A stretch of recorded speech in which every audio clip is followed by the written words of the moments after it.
When I think about what you've done in your life, in particular, all these shows that have been part of our pop culture, whether it's Designing Women or Wings or Becker or, well, of course, Frasier, but where would you find that opportunity to get into the first big show? What was the first big show? I got a call from, I forget who recommended me.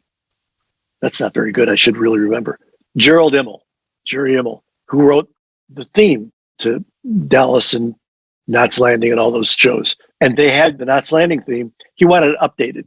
And I was like the hip guy in town, back then. That led to Lorimar. That led to the music supervisor at Lorimar. From there, I was doing some scoring for Knots Landing. It was my first time doing that kind of real serious orchestra scoring. So I did those. I redid the Dallas theme. Designing Women was a very big show. Mm-hmm. It was on for the first year, and then I got a call to do it the last episode of the first year. The next thing I knew, I got a call and said they really liked what you did, and they would like you to come on the show. I ended up being with those people for the next 6 years on that show. Wow. And then they did another show, Hearts of Fire. And then these are the people, the Thomasons, that were President Clinton's best friends. Right. They did the video that played the night before Bill Clinton's election. And you scored the music for all of that. Yeah, and it was called The Man from Hope. Wow. And they said it was like the biggest event contributor to his winning the election. That led to, Pam and I went back. We were invited to the inauguration in Washington. I was the music director of the G8 Summit a few years later that was in Denver, did all Hillary's campaign videos. The last one was very good. It was a movie called Shoulders. I remember we were at edit room. I scored it with my son, Jason, who's taken on carrying the mantle. We were sitting in an edit room, and all of a sudden we find out that they're not going to air it. It was brilliant. And it's got every great lady in history represented, their families holding signs up and going through this. It's great. It's called Shoulders. Wow, that's too bad that did not air, but it's on YouTube, you're saying. And it's somewhere. It's on YouTube. Yeah, you can just, they can, Hillary Clinton Shoulders. It's just amazing how that all one follows the other, But that's what it is. And the same thing happened at Paramount for Wings, where I scored the end of the first season, I believe, and stayed with that show for the next 5 years, however long it ran. That were the same people that had Frasier. So then that led into Frasier. That's how Frasier comes to pass. That's how everything comes. And Becker was in between all. Well, Becker came after Frasier. Are you able to meet these people in these shows, like Kelsey and like David Hyde Pierce? Yeah, I would meet them generally if, like with Frasier. Frasier never had any transition music. It's got the main title that I did, a little snippet, a little jazzy thing, and then the song at the end. And so they'd give me good budgets, like get big orchestras to do those.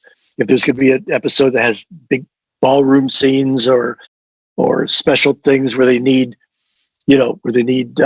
special music, I would do that. Otherwise, I wasn't around. Musicians, as you know, we don't get a lot of respect.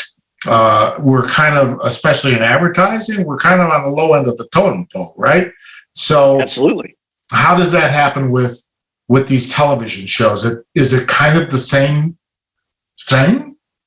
I'll tell you what it is exactly.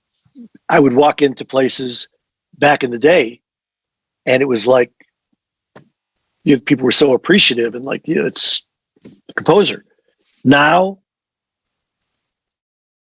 the less you're seen, the better. And friends of mine, I have a lot of close friends that have a lot of shows on the air right now, and they never see anybody on the show.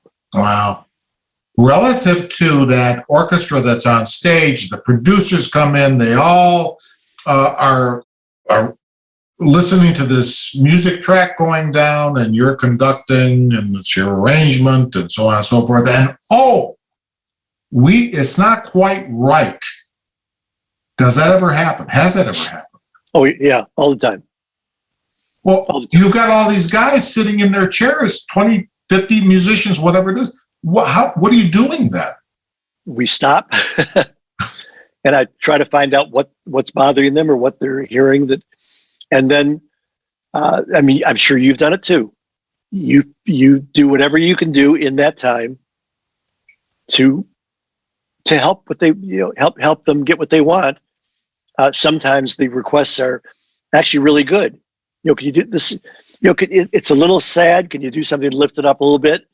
And so you get off the podium, you walk over to some of the players, you say, "Can you do this? Can you do that?" They're there to help. Yeah. And you manipulate it. We aim to please. We want to do right. And but like I say, frequently we're asked. Part of our job is to kind of interpret to make it better, not to make it worse. And you and I talked about this one too before.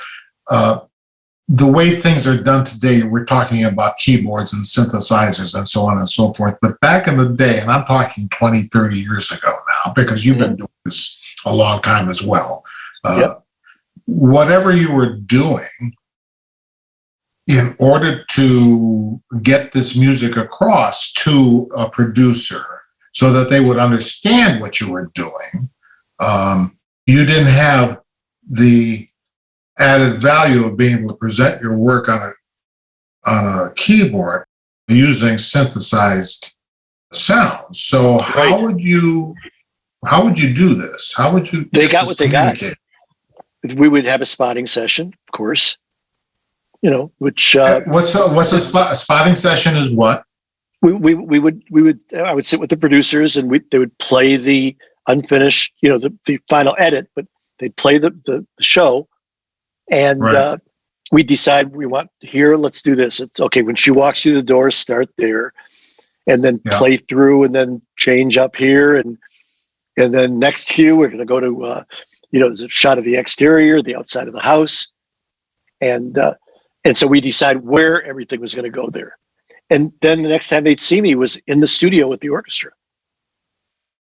I'm just still fascinated by the fact that while you're doing notation and presenting that to a producer, well, you're not presenting the notation to a producer because they're not going to be able to read music, right? Right. So you're doing the notation. It's all coming out of your head. You may or may not have a keyboard in front of you, or do you always have a keyboard in front of you? I would usually have I would have a keyboard just to check stuff, to maybe work out some harmonies or something. But actually writing, that's another thing. So many of my colleagues out here know how to sketch.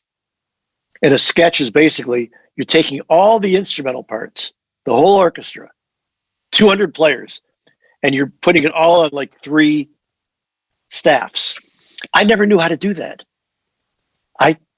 So I always go right to the big score paper with all the parts: violin 1, violin 2, violas, cellos, and trumpet 1 and trumpet 2, and all that. And I would write right on there because it's faster. And I'll make a little sketch of something if I just don't want to forget like some chords that are following each other, or a certain little melody. I'll just sketch it on a little piece of paper. Right. But actually doing the work wasn't a lot of time for that. So I would just go right to what we call the big paper, the score paper. Fascinating. The competition yesterday, 30 years ago, as opposed to what it is today, is it about the same with composers? It's different. It's different now. It was more of an even playing field back in the day. It was like, if you were better than me, then you had a good chance of getting the job.